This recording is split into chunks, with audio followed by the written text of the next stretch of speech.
mbote mingi balandi émission nzokande nazali susu na esengo na mokolo ya lelo po tolingi tosolola mwa masolo eko apparaître lokola mwa sika moke lelo tokolobela les fêtes diaboliques.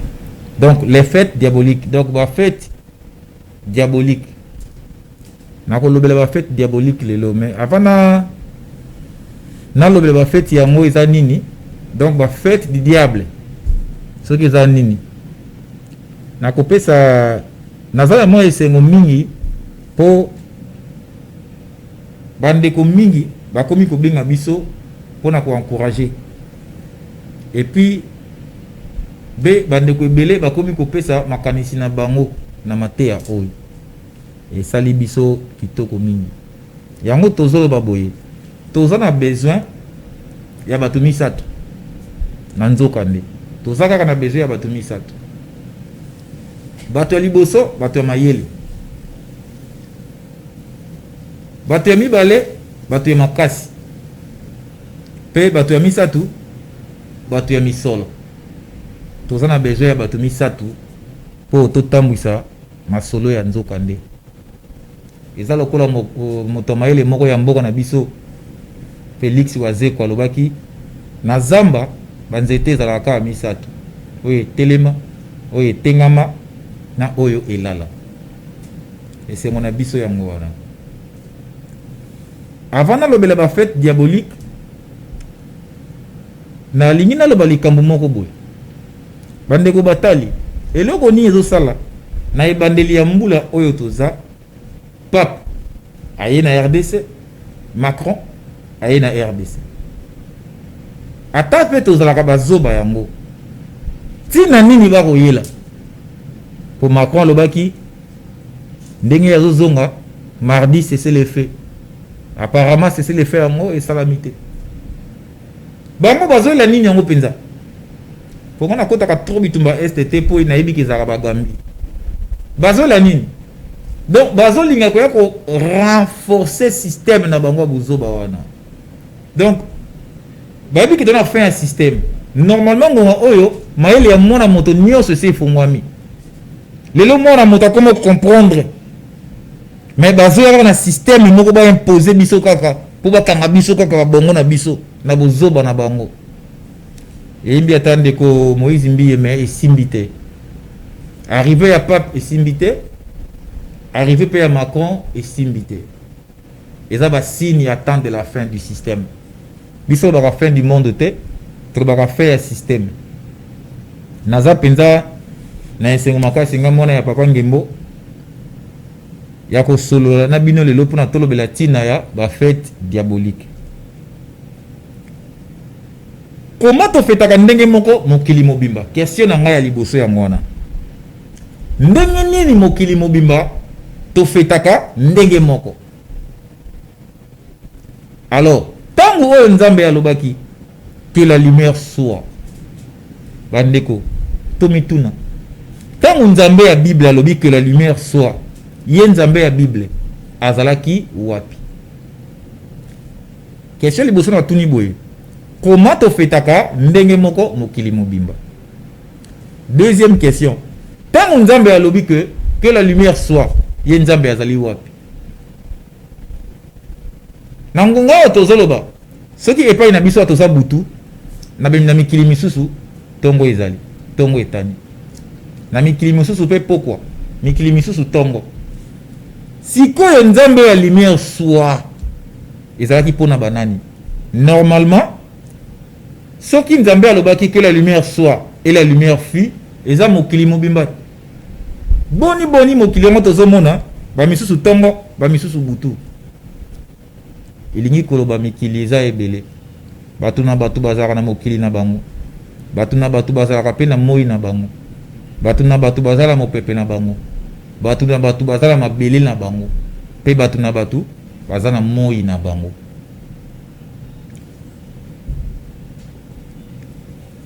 Mondele akosi biso mingi bandeko.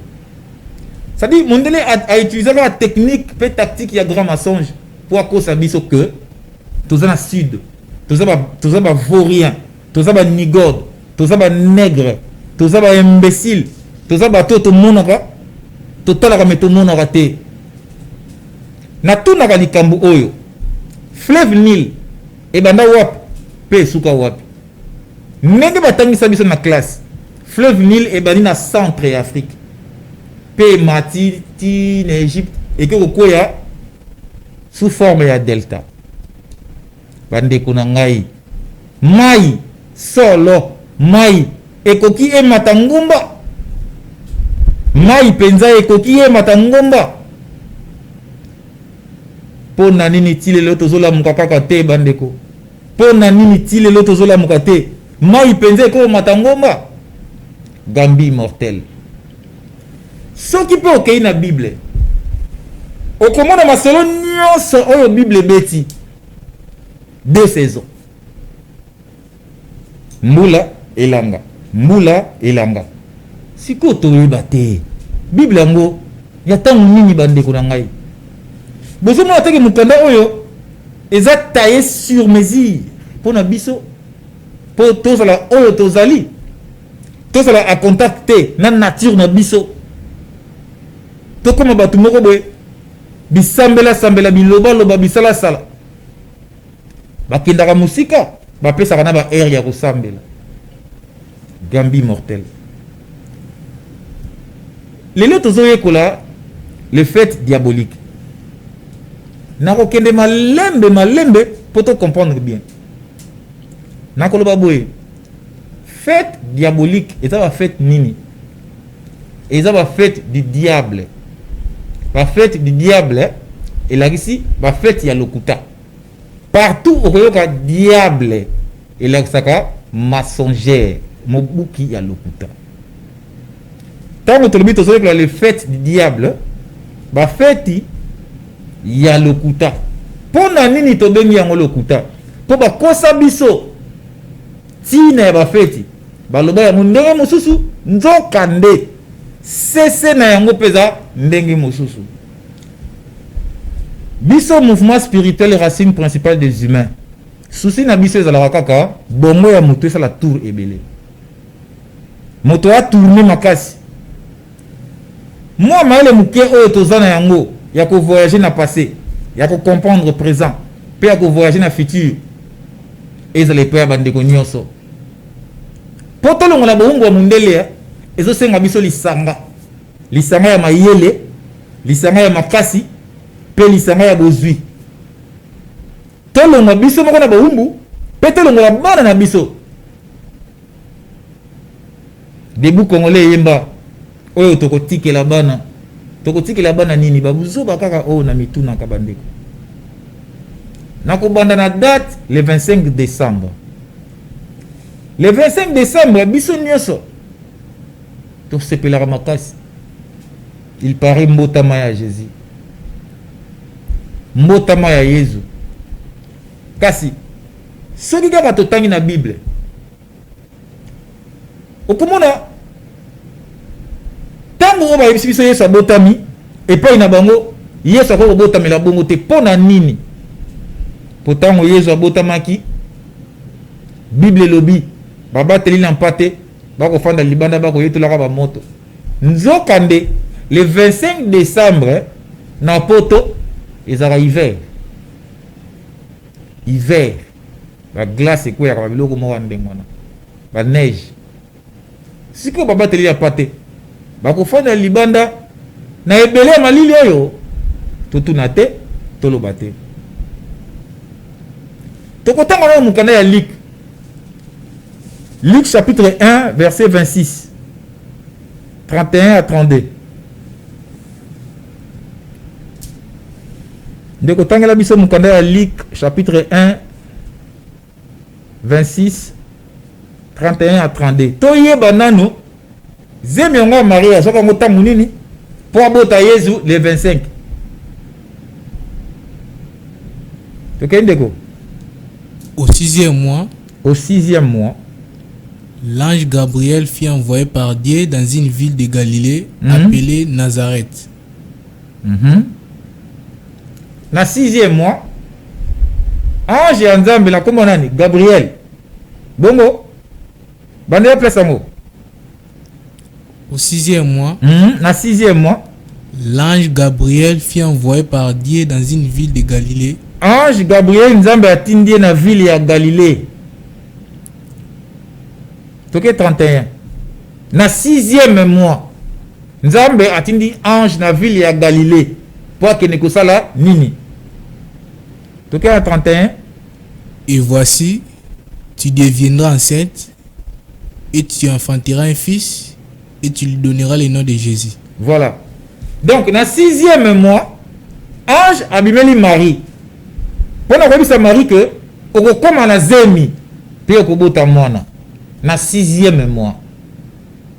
Celui qui est 6e mois na le 25 décembre bande konanga na ebité hein. Mwana ngo okobota na combien de mois? Pas 6 mois kaka. Et puis c'est impossible pourquoi? Pour na 6e mois nde ba ko annoncer Marie que okokamata zemi quand to ebité. Tanga su mukanda ya Luc kaka Luc 1:39. Eza pasi bandeko na ngai. Eza pasi. Mukanda Luc 1:39, 40 et puis 41. Dans ce même temps, Marie s'éleva et s'en alla vers les montagnes dans une ville de Juda. Elle entra dans la maison de Zacharie et salua Élisabeth. Dès qu'Élisabeth entendit la salutation de Marie, son enfant tressaillit dans son sein et il fut rempli de Saint-Esprit. Voilà. Natango oyo Marie ayoki lisolo. Natango oyo Marie ayoki lisolo oyo ange ayebisi ye. Mbala moko Marie akeye pa Élisabeth na ville mosusu. Élisabeth amoni Marie, Élisabeth atondisa bi mwana na kata libumu ya Élisabeth asepeli. Soko kiti musika omona Élisabeth alobi oza béni ba fruit ya entraille na oza béni bande. Muto ba oti ko yebisa yeke okokoma na zemi. Mbala mo ba film yango bandi. Tango Matthieu chapitre 1:18. Nulle part on va préciser que Marie a commis na mukumba ngo atapé à Joseph était. Moi temps espace. Tondi makabo e bande ko ngai. Peto sepelaka, to fetaka nini? Soki tozongi sima totanga ba Bible. Pourtant moto ko loba tina o to fetaka, bande ko bo comprendre bien. Tina nini to fetaka le 25 décembre. Et ça la fête ya nini? Na le 1er janvier. Le fête diabolique. Le fête du diable. Tokai papa, Matthieu chapitre 1:18. Voici de quelle manière arriva la naissance de Jésus-Christ. Marie, sa mère, y a été fiancée à Joseph, se trouvant enceinte par la vertu du Saint-Esprit, avec lui qu'il habitait ensemble. Donc il va préciser tes quand. Babika, voici comment arriva Makambouango. Ange, alobi na Marie na 6e mois. Maintenant en décembre, Marie a robota mandeke nini? Gambi mortel. Makambo ya lokuta. Maintenant tozoye ko la sikoyo le 25 décembre yango ezaka fête ya nini? Bandeko. Toka maboye. Chaque le 25 décembre ezaka fête, il y a les grands dragons rouges. Les grands dragons rouges, comment on a ezaka Léonard. Bible ko benga ye le dragon rouge. Musala Léonard ezaka nini? Azali dragon oyo azana 7 têtes, 7 diadèmes et 10 cornes. Nalobi Léonard, le dragon rouge. Fête na ye ya moto fetaka le 25 décembre. Azali na 7 têtes, 7 diadèmes et 10 cornes. Ba diadème eza ba nini? Ba diadème eza ba biloko oyo bakangaka na ba mbunzu awa. Ba konzi bakangaka na mbunzu. Oyo la sarake o aza mokonzi to aza reine to azali roi ya boy. Ba diadème biloko balataka na ba mbunzu wana. Baki ata bakitendi to ba père. Alors, Léonard a 7 têtes et 7 diadèmes et 10 cornes.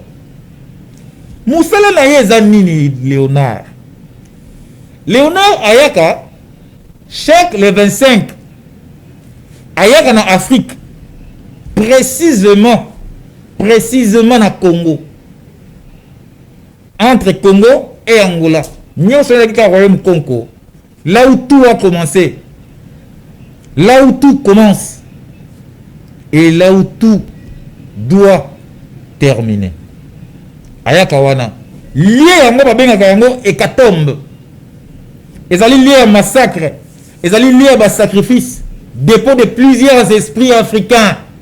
Donc tout maître oyo akufaka na ignorance, oyo bakangaka esprit na ye, na bato batekaka ba âme, na bato bakokufa kati na nkolo, bato bakokufa na connaissance étrangère, nde esprit wana Léonard ayaka kozwaka bango chaque le 25 décembre.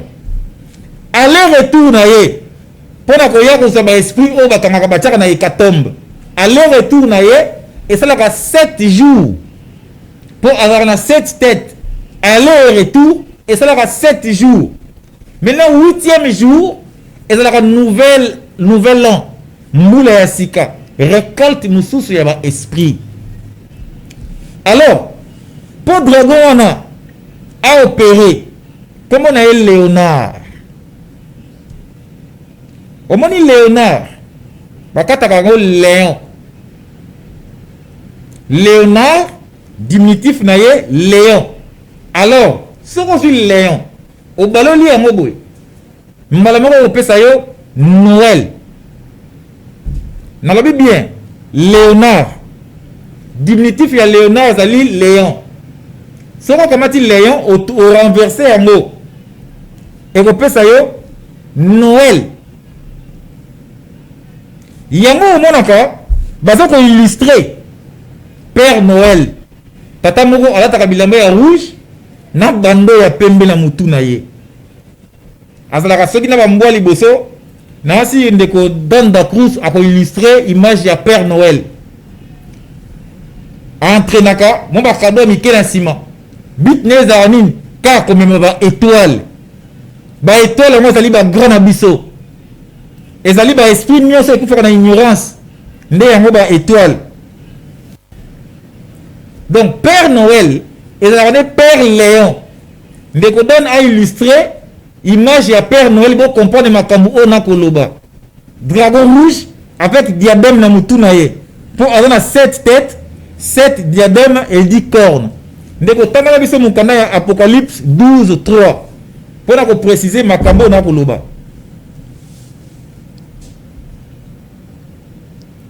Donc expédition ba esprit nyonso ya Afrique et salamaka du 25 décembre au 31 janvier et puis ça 7 jours.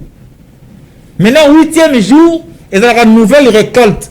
Alors ndenge mondele za na force te ya okanga biso a utiliser ka force na biso et ça va nini pendant 7 jours wana et ça ka ba énergie positive ya peuple oyo bakangi ba esprit na bango et ça ka ba bruit yango monaka le 24 na minuit bobetaka ba canon basaka makele pour l'esprit botindi kamena baninga na bino bakende boumbu l'esprit ekende boumbu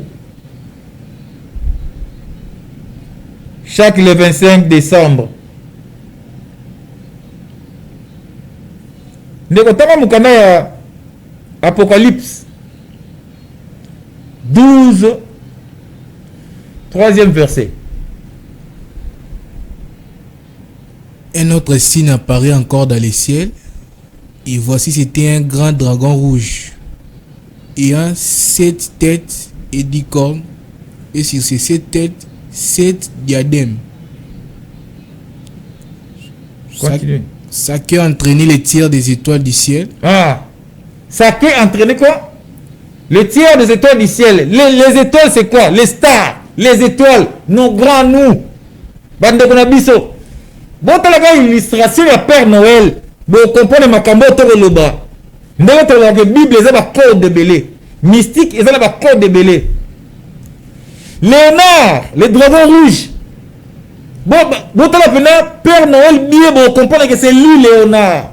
Et puis Père Noël autaka wapi ayaka wapi pe akendeke wapi bakado ngo pesaka bana mikera nini babiloko basalaka biso bakado mike basuka mbula poto sepela pe énergie na biso epesa Grégoire ya makasi to tindika baninga esengaka bato baganga bato basepela bato bavivre pendant temps wana makasi pour que baesprit ekende nzambe ya bokoko mokolo kaka bakosala fete na bango ya Noël ebandi tobeti yango kara tosepeli te tosekipe te ti le premier mokolo kaka baafrikain tocomprendre eloko wana banda le 25 ti le premier tofete na biso pete bakonzi ya mboka baloba ta méditation tomeka ta mbula moko bomona makambo esalama maintenant ntango Léonard akoya akodeplace baesprit yango ekende boumbu te ntango bakendaka kuna bakoma kokabola bango oyo azwi ndambu oyo azwi ndambu oyo azwi ndambu maintenant landa bandeko na ngai na bili yango eza hécatombe esika bakangaka dépôt des esprits baesprit nyonso bakanga na Afrique banda likolo ntina se baya kotya bango na dépôt yango ezalaka awa na RDC entre RDC et Angola. Plus loin, on va expliquer pourquoi Congo et Palanca. Congo et Palanca. Yabe yakota là. Donc, hécatombe, ils ont la liée. Maintenant, tant que vous avez un esprit, vous avez expédié un mot qui est yango. Boum. Et ils ont l'esprit qui maka. Bande ko bolanda malama comme na olobao ba esprit muso ya kimak ezala ko bakangi ba prisonnier ba misu ba échappaka yango to mona kana Congo central yango to mona kana Afrique précisément bana moko ba bota makaba kokana na ko finga te na pesa morphologie bazaka mitumikie mitu rondre bango so to benga bango ba popi bamiso benga bango bana ya mai bazaka neti mo neti mo tizengi soko tala sika bota maka mingi ba Congo mais la bota maka partout en Afrique ezaka ba fuite ya ba esprit de temps bakandi nos grands esprits ba akimi na ye tama akimi maintenant le ko la zona posa vivre akaya ko luka nzoto na nzoto ngo bakota kana base ba zemi yango wana bokoko na biso moi ça zemi atambola kabitambola tambola te au moins de l'autre comment bazoba moi ça zemi nzambe ya bokoko moi ça zemi tambola moi ça zemi ko lekana ba wenze moi ça zemi ko kataka mon frère ce qu'on a un niveau ya ko bala te que obala moi si so comme la zemi o protéger moi si pour botter la yo bana na yo ya solo ko bala te yo kama totie moi si na yo zemele moi ça ko bitambola o bote loko mo boy o yo yebite les esprits errants ba esprit kimaka ne ya rozonga comment expliquer tous en batu moko boye ba kokana tina ba Équateur pe ba bimaka tina ba Kinshasa ba bibina ba Congo na ba famille belo mona na ba comment expliquer to tuna kata bonzambe na biso te bana ba utaka wapi ba popi ba mso benga ba mongol baza ba grand esprit na biso ba kimi aboyi boumbu azongi pa na biso lokola bazonga ka mena et moi sala ka bango mo ambrui omona ka neti msuba za ka bela neti mo kizengi bato na oloba boyebi et puis makambo to tere la nzoka nde eza makambo e mono na kona misu eza makambo teke yo na molimo te na lobi boye Léonard diminutif na yango ezali Léon ceux qui ont renversé et puis si yo Noël tant ba témoin de Jéhovah ba côté ya biso ba la biso léopard mo boye na mitu sambo to tanga ko na ba livre ba Bible ngo bika ndenge to tangelaki yé wana les grands dragons rouges forme ya léopard babina ke na ye azo ko entraîner ba étoile bande ko ngai to komaka à mesure ya ko décoder ke awa mundele alingi koloba nini awa penza alingi koloba nini. Il y a le dragon et puis il y a la femme. la femme n'a rien le bon tour de Koya. Le on reçoit on a un dragon.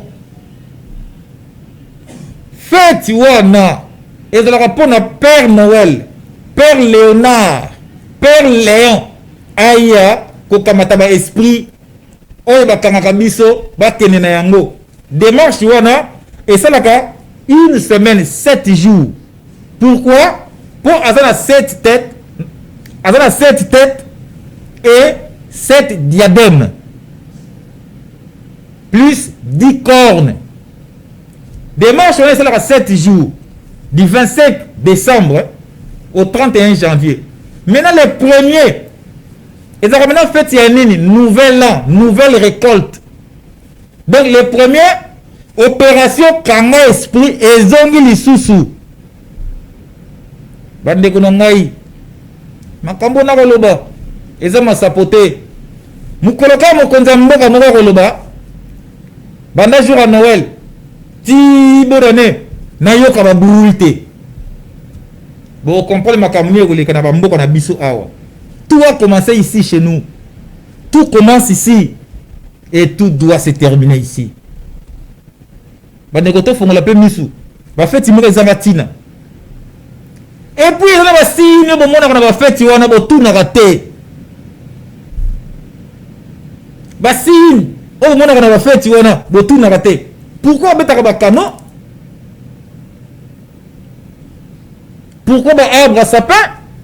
Et puis pourquoi ba décorer arbre non na ba étoile? Nzambe ya bokoko. Tozo kosama lokola bana mikie. Donc tozo kosama lokola bana mikie. Bana mboka. Époque oyo soki leki na buzoba. Toko risquer totika la buzoba, totika la baumbu. Totika la baumbu. Tala kaka mula ebandisika. Papa ye kosala nini? Il paraît représentant Nzambe na mokili. Aye kosala nini na RDC. Et si libongo te Macron aye. Na fongola bile muke. Oza sur Macron aye Kinshasa. Atamboli. Ameli masango tozo mela na batige. Kapamba. Grand esprit nyonso ata déplacement ya pamba ezala te. Grand esprit nyonso atambola pamba te. Biso lokwa toza mibali te, toza bana mikie. Bazo ko sakanila mboka na biso. Bazo ko sakanila mboka na biso. Bakoya bakanga ba esprit na biso, bazo mema yango, tozo sepela pe, tozo tia makelele. Bako pesa biso biloko mikie mikie sepelisa biso wana. Ba cadeau Père Noël ya nango. Ba biloko moko mikie mikie ba sepelisa biso. Parfois biloko pesa nango périmé. Ba cadeau ya Père Noël, les ba cadeau avec emballage. Ba pesa yango bala mikie. Nini za na kati kuna. Bandeko. To comme na dimension, ya ko comprendre ba signe de temps. To comme na dimension, ya ko comprendre pourquoi mutu asali eloko oyo. Congolais, peuple na ngai. Congolais toza wapi? Nyonso ebandaki awa. Nyonso ebandaka awa. Nyonso pe ko banda awa. Nyonso pe ko sukela awa. Pona nini Congolais mboka nyonso akendaka babetaka ye pe babenganaka ye? Pona nini Congolais mboka nyonso akendaka babetaka pe babenganaka ye? Elingaka koloba nini? Bozonga na mboka na bino, mokili mobimba te kozela bino. Congolais atala Braza bakobeta ye. Bozonga bosala force. Yango biso tolo babola nzoka nde. Bato bakolamusa biso makasi eza bandeko babima libanda.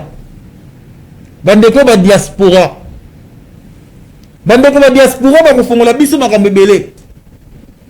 Ndimela nga toza babola en esprit. Toza babola. Mobola kosala ekonzo awa epai na biso. Mobola akangisi mbongo ata $8,000, $5,000. À voyager à Kepoto. Bondi melangai na poto bakendelaka nini? Bazala pe kaka babola partir à poto. Makambo na ko bandeko na diaspora ba comprendre. Yango moi ba mouvement ba diaspora basala ka ba combattant, ba betaka ba musicien te. Ba betaka pe ba homme politique te. bakombata bakosangana bayebisaka biso makambo bavivaka kuna bandeko na ngai bato bakendaka poto bakendaka bowumbu omona nde batinda bafoto na bango tosepela nango fort elamba moko ya monene na balabala kaka na se ya Tour Eiffel na bisika moko yebana bongo foto esika osalaka tokomona te ndeko na ngai mosala osalaka tokomona te mpo na nini bino te badiaspora boyebisaka biso bandeko totikeli kote verité ke boyaka bamboka oyo te ezalaka bowumbu babola oyo tokendaka poto tokendelaka ya kolia facilité ya kolia bato baza kotomboka makasi eza badiaspora bino nde bofandi kuna bozomona baévénement bokomprendre ke bokendela bowumbu misala bosala na poto eza misala oyo na mboka no kosala te ndenge kaka biso bayaka tosalaka biso bayaka tosalaka soki naina ya Kinshasa nasala ekonzo ya mboka na mwasaka ngubu asaka mbinzo naye nango na Kinshasa ntango nakomi Kinshasa tout crop ya soni ya ezanga soni tout crop ya soni ekomi ya ngai koningisa na machine kotambusa boudin kotambusa bashimboki kotambusa makasu ntango naosa bakopu wana papapapapa eza mpona kangisa mbongo mpona sala nini mokolo kozonga susu popo kabaka un mois après kozonga popo kabaka nasombi bapantalon ya jini oyo nalataka te na Kisasa awa nayebaka mna oloba nasombi mafuta na pakoli atie mwa choko linete ezangaka te kete ya sika bode ya sika na ke sika oyo mboka kokende kokosa bandeko na oyo Kisasa kitoko tozalaka boye ndenge moko badiaspora bazali ndenge moko bato bakendaka poto ntango avant baya ezaka préparation azwi mwa budget moko akangisi akodokisa biso bilamba ya sika mwa choko mwa bilamba moko mwa bandenge moko baparfum mpe nzoka nde kuna ntango mosusu asokolaka bakoko moko boye soki basumbi asokolaka bango ntango mosusu atekaka ata nzambe ya bokoko bandeko na biso badiaspora ndenge boza libanda ya mboka bozoyeba makambo ebele mpo na nini te bosanga ndenge obeta bamusicien boyebisa biso makambo elekaka kuna ke ezalaka bowumbu bopekisa biso tolotaka kokende bowumbu wana te tipo ezalaka ndenge mosusu lelo ekomi leve loterie ekomi yaka na volonté na yo bowumbu soki boye 1000 bazwa 5 balakisi bango omoninga na yiko te nde ndenge mpe na tipo ezalaki même système ezochange baforme tokomprendre te ndenge nini moto azalaka na mboka na ye ta lokola ngai nazwi nanu carte lecteur te mpo nazalaki te ya kozwa mo te mai na kotambola kongo mobimba moto akotuna ngai atena na mboka na ngai bongo na mboka bowumbu bandeko ya diaspora nde bino nde fo botelema kuna boyebisa biso ke banzambe tosambelaka ya lokuta mundele kuna asambelaka ndenge wana te mundele kuna asalaka mundele kuna aturnaka bongo na ye biso awa kosambela bana tongo ti pokwa kosambela bana lendi ti lendi mpe na baheure nyonso mpo na nini te bandeko na ngai diaspora botomboka sili biloko ya ndenge wana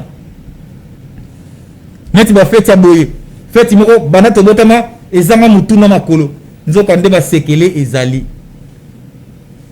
ntango bayaka kokanga milimo na biso bamema yango na mboka bapaya nde esenga tosepelaka totiaka bakri mpo totindika yango mpo bango moko bakoka kozwa te ebende egumbaka ebende mundele asakanelaka biso kana mayele na biso mundele asakanelaka biso kana makasi na biso bandeko na ngai ntango oyo soki eleki tokotikala bawumbu ya libela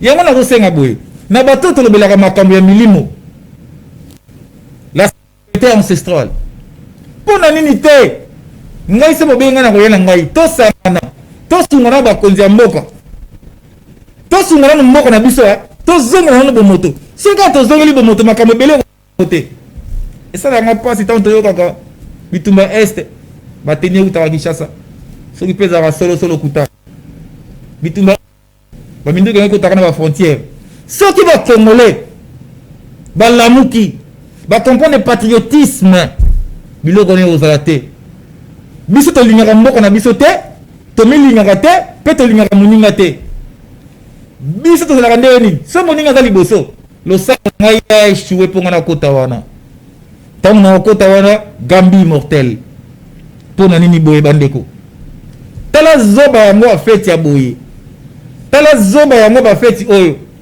bafeti ya lokuta na lobi boye bandaka banda le 25 décembre till le 31 janvier alors le premier ils ont regardé récolte ya sika esprit nyonso oyo bakanga Afrique batiaka yango na ba Congo entre ba Congo et Angola esika babengi hécatombe bandeko église de nord babenga yango mbatakulusu babiloko moko ndenge wana donc baesprit bakangaka biso wana maintenant baesprit oyo ekimaka nde ezongaka lokola bapopi bana moko tomonaka bazalaka mutu bule bato wana ozomona wana soki akutani na guide spirituel ya solo abongisi ka mayele na ye bokondima makambo na koloba oyo mpo nde bakimaka bongo yango mona bakoma neti bizengi mpo bayeba te makambo akoyebisa biso bakonzi ya mboka makambo akosalaka yango wana bokangi bana wana ata bokangi bato wana ata combien bozwi bato mayele bafongola bango babongo bana wana bazala a mesure ya koloba bakoyebisa bino makambo to koloba awa bowumbu mondele azokonza biso na musika a l'aide ya bandeko na biso bandeko na biso oyo batekeli bango ba ame batekeli bango ba ame mpo bazwa kaka mituka oyo bazwa eza oyo mwana moto asali mpo bazwa kaka bandako oyo bana bato basali kasi makambo ya molimo makambo ya solo ya bomoto tokobalukaka esika moko tozotourne kaka esika moko ti mokolo nini tokolongwa ti mokolo nini tokolongwa na buzoba oyo mundele azokanga baétoile bastar na biso bagrand esprit na biso mondele azokanga bango après bapesa biso sikoyo mokongo toyebaka bango te bango mpe bayebaka biso te mpo bapesaka biso lumière te nos grands esprits mokonzi ya mboka mbela ngai eza boye mbela biso eza boye mokonzi ya mboka luka bato ya mayele ya solo moto mayele aza moto oyo asacrifiaka bomoi na ye mpo na baninga bagrand esprit aza bato oyo bazalaka na posa materiel te bamonanaka mpe te baza na posa ya baesprit ya bato ntango bozobengisa biso bato toleka na televizio mpo toya koluka mituka na bandako ntango nakoya liboso na yo pembeni na yo mokonzi nakoya kokosa yo kaka beton nakoya kokosa yo kaka bobabenga boye moko tombolo biloko moko ndenge wana mpo nazaka na nzala nakoya kokosa yo kaka moko tombolo beton wana tv ntango nakoke mopanzi nalobi bilobaloba oyo elobamaka lelo mokonzi ya mboka tala kabila kabange ntango azalaki na bokonzi bakombo nini bapesi ye te bakombo yango yango batiaka kaka na chiluba bamuku atombolo wana eza place mboka même système toyobalukaka place moko mokonzi ya mboka ye na esika tosunga ye toke koflate ye mpo tosalele bagambi mpo tokosa ye ezali pasi bafeti ya boye soki bato mayele tozali totali yango na liso ya mayele topropose mokonzi ya mboka mokolo moko décembre méditation ti janvier bokomona makambo nini ekosala na bamboka oyo méditation ke moto abima te netika confirme ezalaki moto abima sengo mpe ezala te makele mpe te tomona kuna ntango ya confinement basalaka effort makele ezanga kaka te mpo na nini technique mpe tactique ya grand mensonge bakokosa biso bafete diabolique du 25 décembre au 1er au 31 décembre maintenant le 1er janvier nouvelle moisson nouvelle récolte d'esprit donc bamonaka afrique esika oyo c'est-à-dire esika oyo bozoba batiaka bozoba mpo baya koyibaka biso lokola mpe biso tokokaka nzala te or maître nyonso alekaka na étape ya souffrance po etumba motema na ye po basentiment elongo ye po amata likolo emonaka mokili mokie maître nyonso biloko nyonso mokili amonaka biloko ya mike po ayebi ke biloko ya mokili bomenga mokili okozongo ntango olingi okozongo na ntango moko boye okoperdre mpe na ntango moko boye makambo mike le matériel le bien matériel eza biloko eaccompagnaka vie ya moto na olinga te makambo mike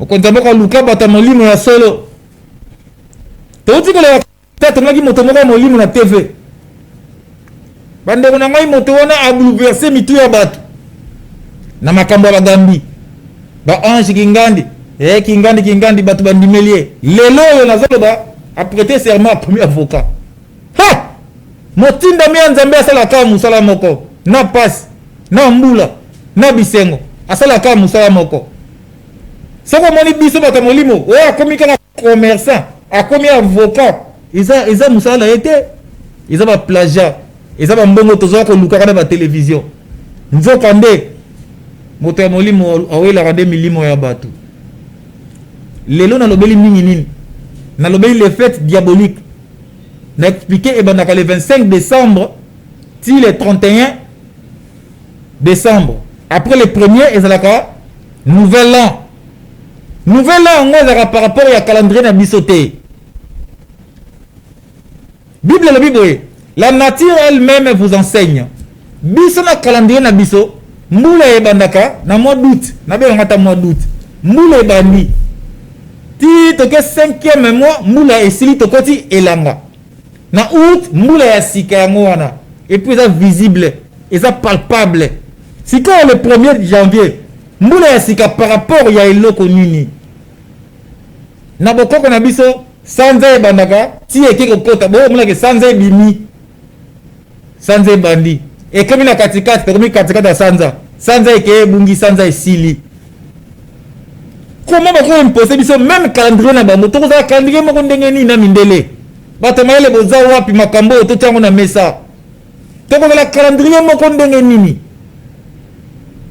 ere oyo epai na bango ntongo ere oyo epai na bango pokwa ere oyo epai na bango midi bato na bato baza na moi na bango nakobanda likambo oyo yango na osenga ba homme de science na biso ngasi obengisi nga tapi nga na oya naloba na ngai et puis to comparer yango par rapport à nature bato na bato baza na moi na bango bato na bato baza na mabele na bango bato na bato baza na mopepe na bango bato na bato baza na mai na bango bamai kutu oyo toza nango awa ya mwindu mai ya jaune ekutani esangani te boni mokili mobimba tozala mai moko tokozoma ele mokolo nini souci na biso na racine principale des humains ezali que to comprendre mundele azokosa biso science et puis religion bafeti moko tofetaka par ignorance eza na feti moko tofetaka Pâques neti vraiment feti ya Pâques eza feti oyo bamondele basepelaka mokolo balongwaki bowumbu na Égypte donc mokolo balongwa bakomaki libre po bazalaki na Afrique loka bawumbu sika biso baafricain neti feti wana etali biso na nini bato bakosepela mokolo balongwaki na bawumbu epai na biso siko tosepelaka nini nzambe ya bokoko tosepelaka nini les fêtes diaboliques bafête du démon okomona Père Noël alati rouge na diadème ya pembe na liboso na ye azalaka na bambwa boyebi kaka kote mosusu batiaka bambwa kote mosusu batiaka banyama moko na maseke na nsima na ye na baetoile na bakando ya nzambe ya bokoko mais illustration yango ezali na Apocalypse 12:3 Père Noël papa banani yango Père Noël nzoka nde kombo na ezalaka Léonard le grand dragon rouge aza na 7 têtes 7 diadèmes 10 cornes rôle na ye ezalaka expédition ya baesprit nyonso oyo bakangaka na Afrique baétoile na biso aopéraka pendant 7 jours du 25 décembre au 31 et le 1er janvier c'est la nouvelle an nouvelle moisson babandi lisusu kokama. Et puis dans le béni hécatombe ezali dépôt des esprits et si ko bakangaka milimo nyonso lié à massacre, lié à sacrifice, dépôt de plusieurs esprits pendant période de l'esengaka makelele makasi yango batindaka biso toganga makasi tosala tosepela et puis fete yango ndenge ezalaka mpe na sens karaté basengaka biso baénergie positive de fo toganga na esengo yango monaka bakabelaka biso biloko mike mike au père noel ayaka nango basoso moko boye epola babiloko bapesaka biso baloso moko boye biloko lokuta mpo tosepela omona mpe mama na papa na ndako bakobunda likolo ya soso wana ndenge opesi moko mpe bandeko na yo biloko buzoba biso bakongole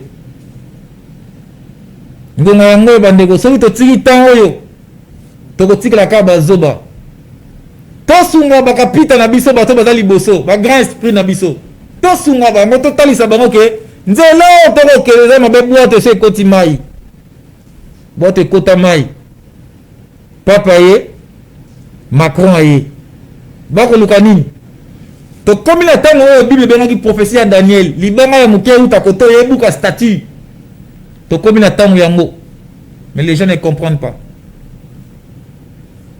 bandeko balandi tosala maso tosala makasi tolongola buzoba kati na biso elobaki nango longangi alobi na bakanza longola eloko yango ya zoba ya kingo ya yo ezalaki ngai yabe ndoki baloka na masolo ya nzoka nde esengo ekomi kosala ngai makasi bandeko bakobenga de part et autre